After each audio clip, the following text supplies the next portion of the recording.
Each off. Hi guys, welcome back to my channel. So I'm here to do a book tag. It's the Why Haven't I Read These tag. I got tagged by Tales and Treats with Tay. Honestly, I probably could have picked a better time to do a tag.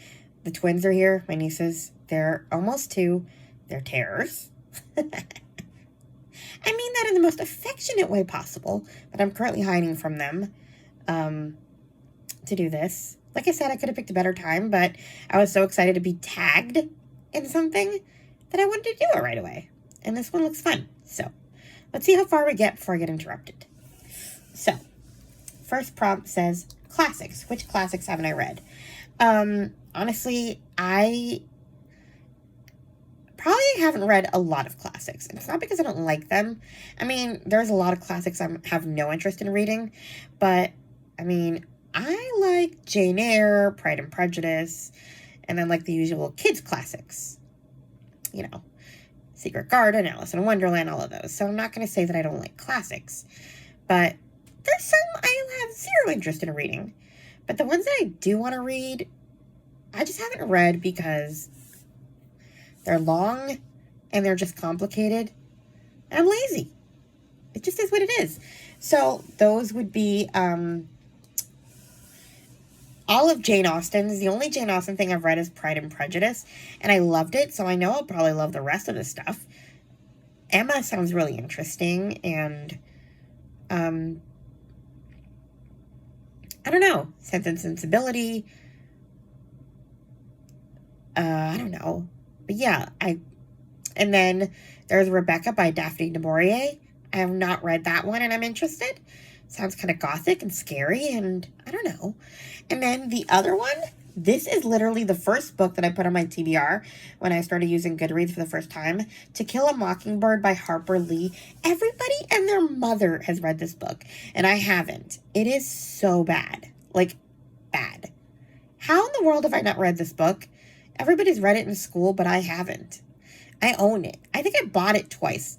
Actually, no. One of my teachers bought me the CD. I never listened to it, and now I don't have a CD player. I gave that CD to a library, and I bought it on Audible, and I still have yet to listen to it. It is so bad. I guess that could have been my answer to number 5 or something, where it asks which book has been in your TBR forever. Yeah, so there's that. That one's been there since I started Goodreads back in 2019. So, and it's been there since 8th grade, unofficially. Number 2, fiction books.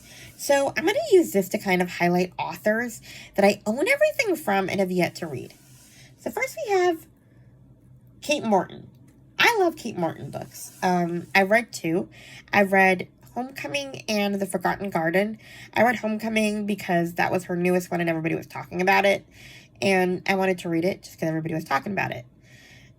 And I bought a bunch of her books after I read The Forgotten Garden.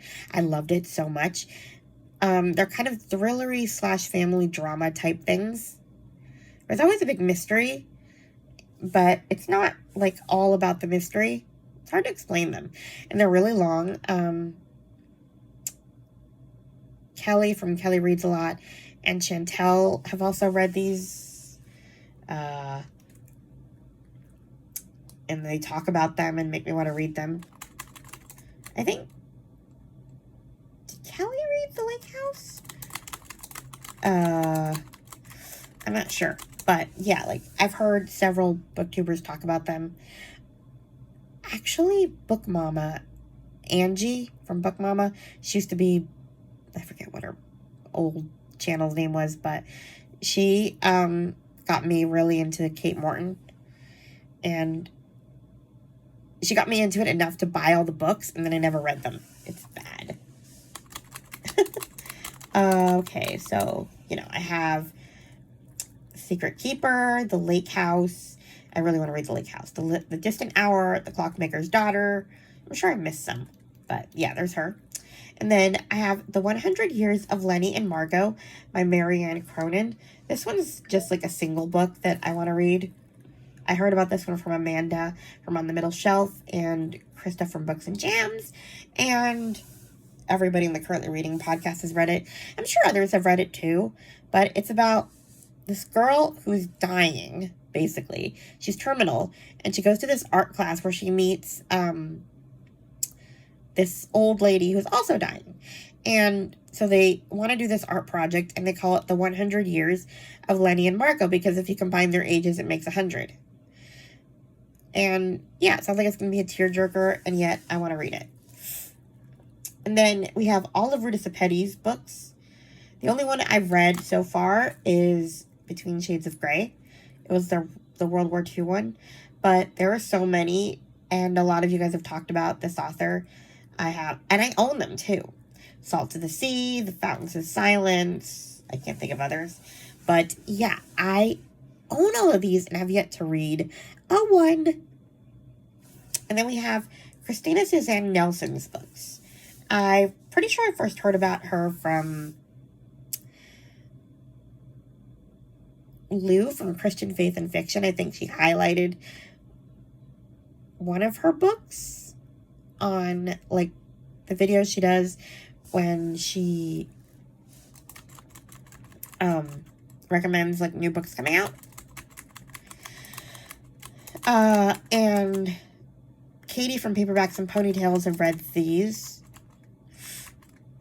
And Book Lover Amanda has highlighted a couple. So, yeah. And I have yet to read them. And I own like 4 of them. I'm just writing down these channel names as I mention them, so that I can remember to tag people. I like to tag everybody that I mention. And I forget some people. And then I feel bad. So I'm typing as I'm talking. Anyway, so I own The Way It Should Be. That's the first one that I bought because it sounded really good. It's about 2 sisters. One of them, I guess, loses her kids because of, I think, drugs. I'm not sure. But her other sister and her husband have to take them in. So it's kind of like a guardianship story while the sister gets on her feet. Sounds interesting. And then we have What Happens Next, More Than We Remember, and Shaped by the Waves. So, yeah. I have 4 of them, and I've yet to read a one. And then we have Jennifer Nielsen's books. She does, like, YA or middle grade YA historical fiction. What was her name? Becca Books and Bujo just did a Titanic vlog. Where she talked about Iceberg, one of her latest ones. And it really made me want to read it, but I own that one. Words on Fire, A Night Divided, Resistance, and Uprising.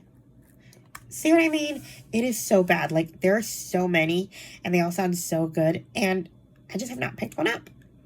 I don't know why. They're just all there. And yet I know I'm going to love them. Next category is nonfiction. I don't know. Honestly, I'll be honest. I'm not a nonfiction reader. I'm terrible at reading nonfiction, so my favorite nonfiction books are narrative nonfiction, or even memoir if I'm really interested in the person. But I just have a hard time with like self-help or anything like that. So honestly, I have a lot on my TBR that I put on there just because I know I should read them. And yet, in the back of my mind, I know I will never read them. So there's brutal honesty. I put a bunch of books on my TBR because I know I should, like, get to them. Like, it's like required reading. But the ones that I know that I want to get to, one is Prairie Fires, The American Dreams of Laura Ingalls Wilder by Carolyn Fraser. This one came out in 2018 and it's really popular. It still kind of is, but I remember like the height of its popularity and I always meant to read it and I never did. I need water.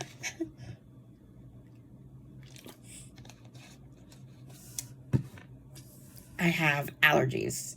They suck. Anyway, I always meant to read this book. I actually just got around to reading Pioneer Girl, the annotated autobiography. I thought I should read that one before I read this one. So maybe I'll read it for next year's Little House readathon that they do every year. But yeah, I have not read this one yet. And I'm interested in Laura Ingalls because, you know, everyone likes the Little House books, right? And then The Warmth of Other Suns, the epic story of America's Great Migration by Isabel Wilkerson. This one, well, it kind of, the title explains it, but it tells it from different perspectives, so it sounds like it'll be narrative nonfiction. And the only reason that I have not read it is because it looks so long. I know once I get into it, I'll get into it, but, you know, it's just getting into it. That's the problem. Anyway, last prompt before I lose my voice. Not your normal genre. Honestly, I have to be proud of myself for this one. Because really my not normal genre, apart from nonfiction, is fantasy and like dystopian. And last year around Halloween, I decided to make it my mission to read all the nonfiction I own. I mean, the nonfiction, the fantasy I own. And I did, pretty much. So I was looking through my TBR and I'm like, I don't see that much fantasy here that I have no interest in reading. Or like that I want to read because I read it all, pretty much. I have like new stuff like the Princess Protection Program. But that just came out this year, so it doesn't really count. But yeah, I actually did pretty good in reading from the genre that I'm not super into. And honestly, I don't really put a lot of books on my TBR, apart from the nonfiction that I'm never going to read, that I don't plan on reading. Most everything that I have is stuff I like, and if I don't like it, I get rid of it. Like, if I'm not interested anymore, the only caveat to that is if I own it, then I feel compelled to at least try to read it, because I own it, and I already bought it, and I have this really bad habit of getting excited about a book and buying it immediately. So, in that case, I try to read them, but I generally really don't buy or put myself in a situation where I'm reading something that's not what I would be normally reading. So, yeah. Okay, last one. I forgot this one. A book that's been on your TBR forever. The Last Year of the War by Susan Meisner. I mean, apart from To Kill a Mockingbird, which we already discussed. That one is one that, like, I was looking through my TBR from, like, the beginning, and that one's, like, the one that called to me that's been there forever. I have other ones, of course, but, like, nothing is, like, looking at me like, you should have read this. You know, I'll get to the others at some point, but Susan Meisner is one of my favorite historical fiction authors, and this is one of the ones that I have not read yet. And it's been on my TBR since I started reading her. So, The Last Year of the War is about these two girls who get sent to an internment camp. One of them, I guess her dad is accused of being a Nazi sympathizer, and the other one is like a Japanese girl who, like, and they kind of make friends, you know, because the Japanese are seen as suspicious during the war, so they get sent to internment camps. Anyway, yeah, that is basically all the answers to this tag. I hope you guys enjoyed it. Please like, comment, and subscribe, and I'll talk to you guys in my next video. Bye. Speech up. Stop recording video.